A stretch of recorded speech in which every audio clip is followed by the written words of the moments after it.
Sorry, আমার এখানে কোনো চাকরানির প্রয়োজন নেই। প্লিজ আপনি বাইরে যান। আমি কোনো চাকরানি না। আপনি যেই হন না কেন, প্লিজ বাইরে গিয়ে তারপরে কথা বলেন। আর শুভ, ওনাকে বাইরে বের করে দাও। আমি তো এখানে প্রপার্টি কেনার জন্য আসছি। লিসেন, এখানে কোনো সরকারি ঘরবাড়ি দেওয়ার লটারি দেওয়া হচ্ছে না যে আপনি এখানে আসছেন। শুনুন, আমি এখানে কোনো লটারির জন্য আসিনি, আমি এখানে প্রপার্টি কেনার জন্যই এসেছি। আচ্ছা, তার মানে আপনি এখানে প্রপার্টি কিনতে আসছেন। ওকে ফাইন, প্লিজ বসুন।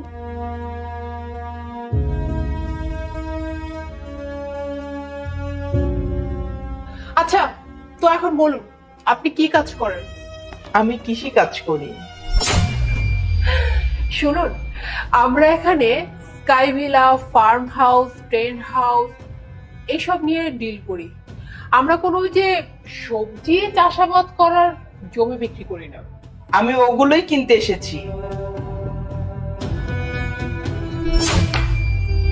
স্যার, আমি তো আপনার জন্য অপেক্ষা করছিলাম। প্লিজ বসুন। আর শুভ, যাও ওনার জন্য এখনই এক কাপ চা নিয়ে এসো। জি ম্যাডাম। এক্সকিউজ মি, চায়ে চিনি একটু কম দিবেন। জি।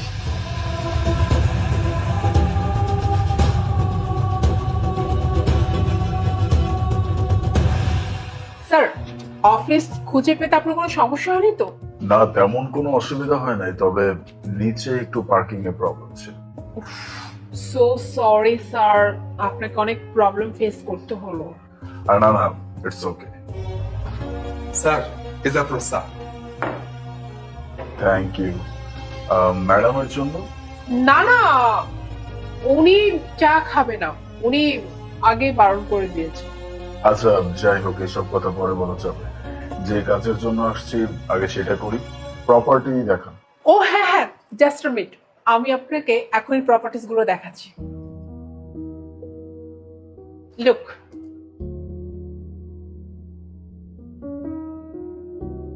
বাহ, বেশ সুন্দর তো।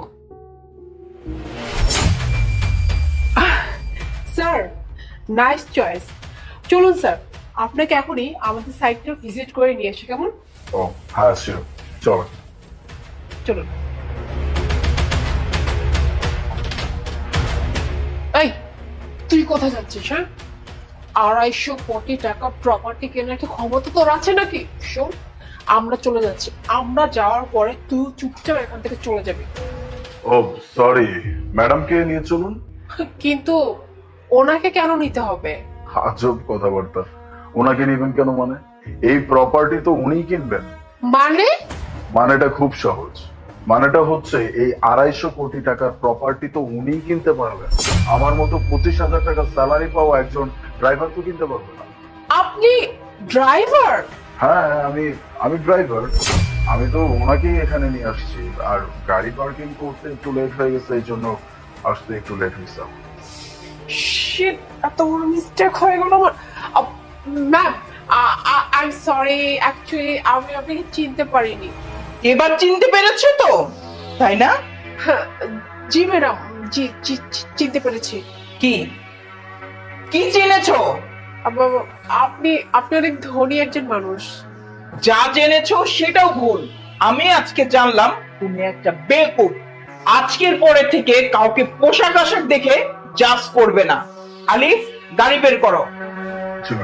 চলো।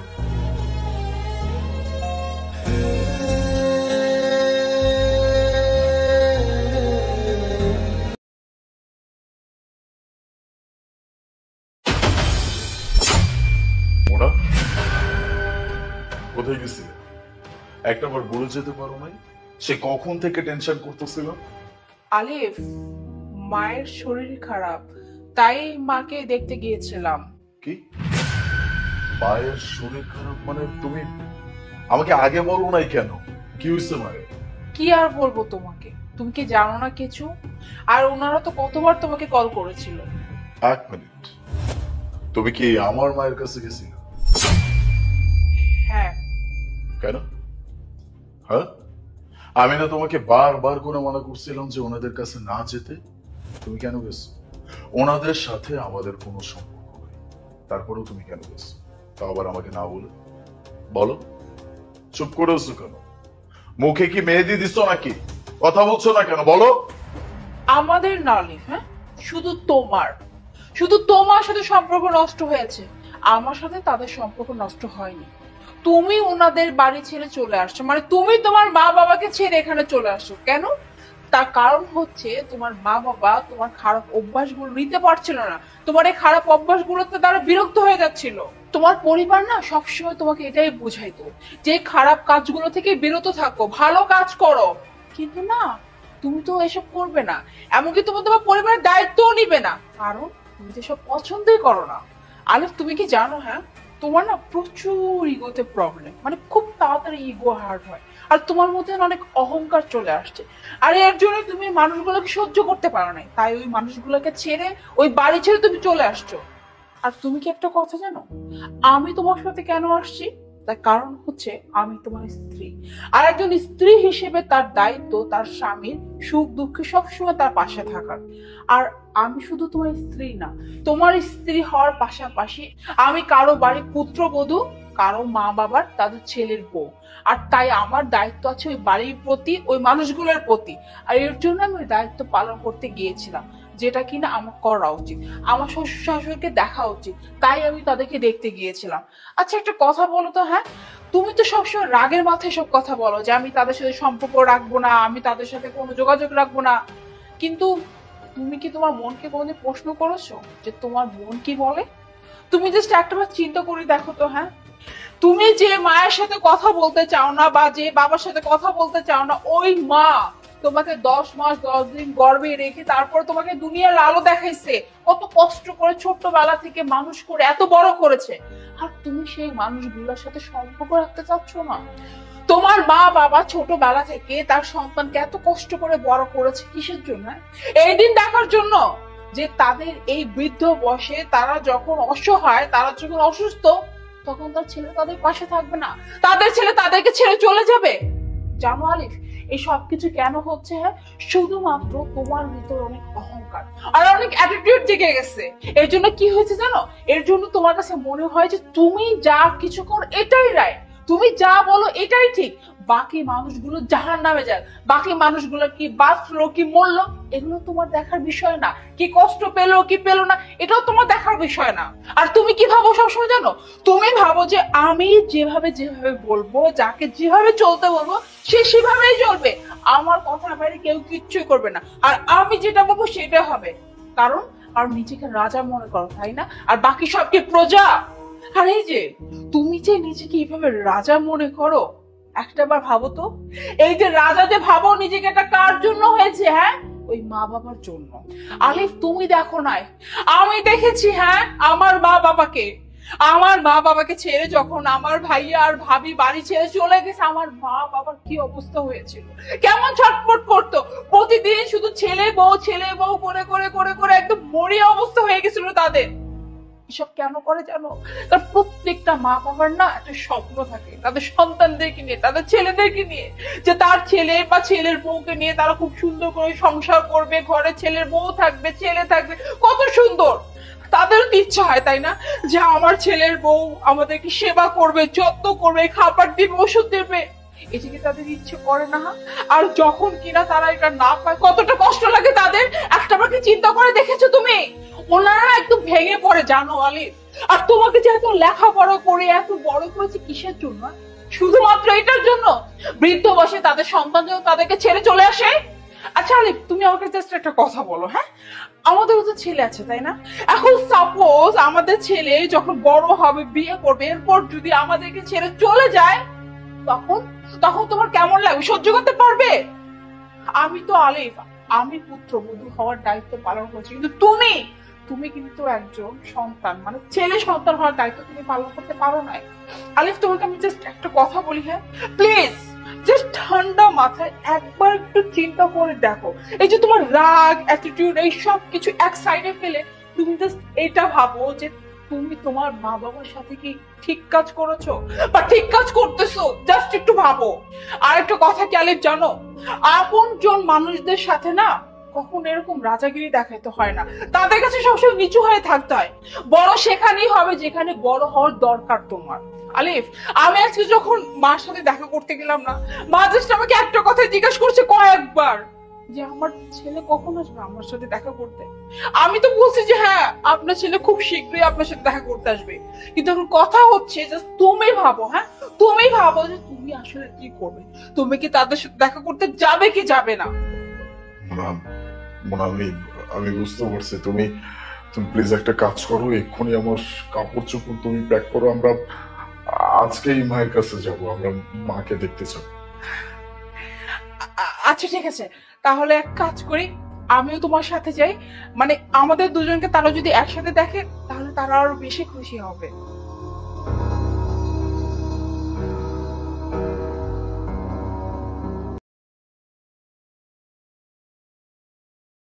আরে মোনা, কি রে, বিয়ে শাদী করে ফেললি, আমাকে কিছু বললেই না। কি হয়েছে? আমি তোর বিয়ে ভেঙে দেবো? আরে না রে বাবা। মোনা, কে উনি?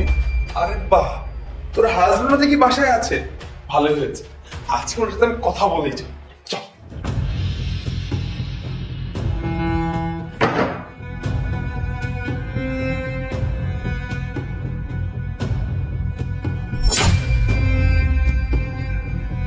উনি কে?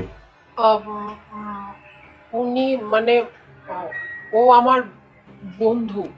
বন্ধু মানে? এই, তুই সমস্ত কি কথা বলছিস? আমি তোর এক্স বয়ফ্রেন্ড। কি ব্যাপার ভাইয়া, ওকে কিছু বলে নাই আপনাকে? Ex boyfriend? হ্যাঁ, ও ও আমার এক্স বয়ফ্রেন্ড। দেখ মোনা, জীবনে চলতে গেলে ক্লিয়ারিটি অনেক প্রয়োজন আছে। আর শুনুন, আমি আপনার বড় ভাইয়ের মতো, আমি এখানে আসছি আপনাকে ক্লিয়ারিটি দেওয়ার জন্য। আমার আর মোনা 6 বছর রিলেশন ছিল।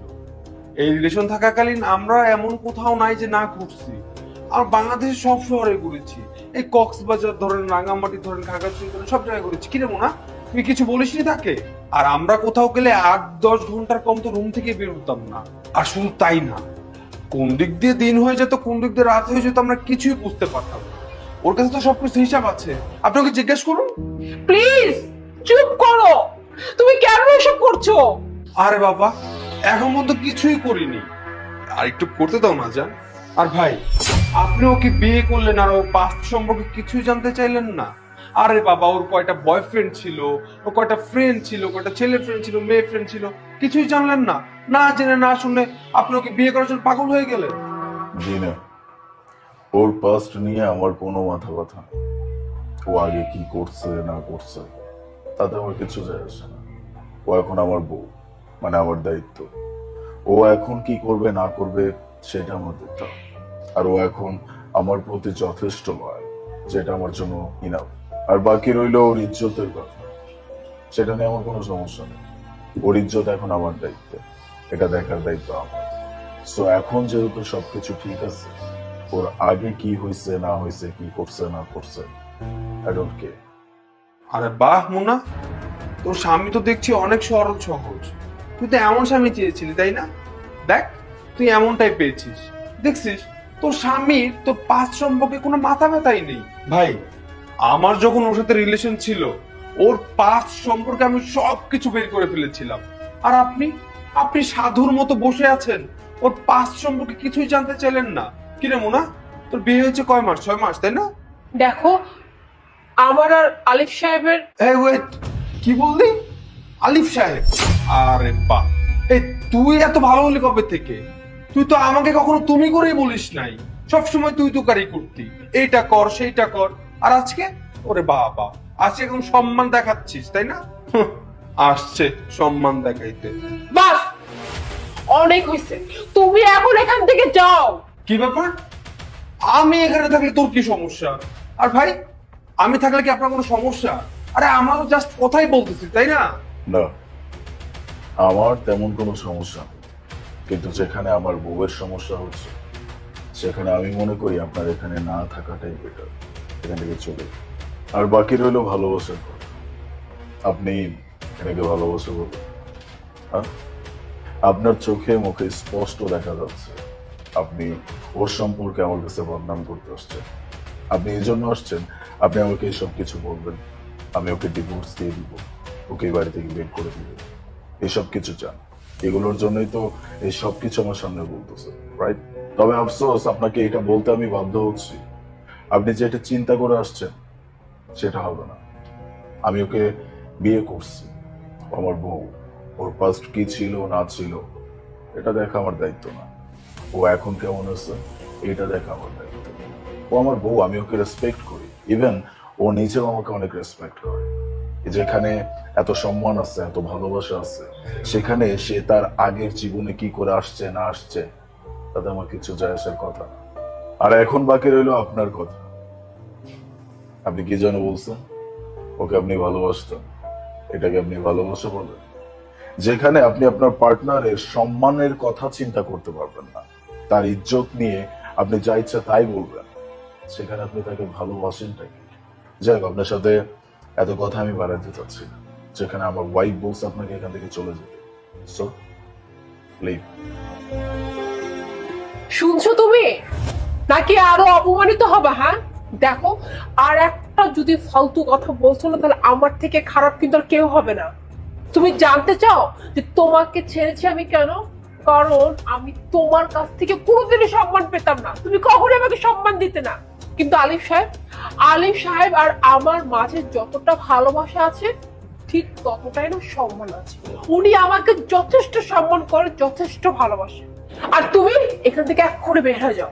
আর হ্যাঁ, যাওয়ার আগে একটা কথা শুনে যাও, আর যদি কখনো কোনো মেয়ের সাথে সম্পর্ক জড়িয়েছো, প্লিজ তাকে প্রপার রেসপেক্ট দিবে, কেমন? আর তোমার ফালতু কথা আমি একদমই শুনতে চাচ্ছি না, তোমার চেহারাটা আমি দেখতে চাচ্ছি না। এক্ষুনি বের হয়ে যাও বাসা থেকে।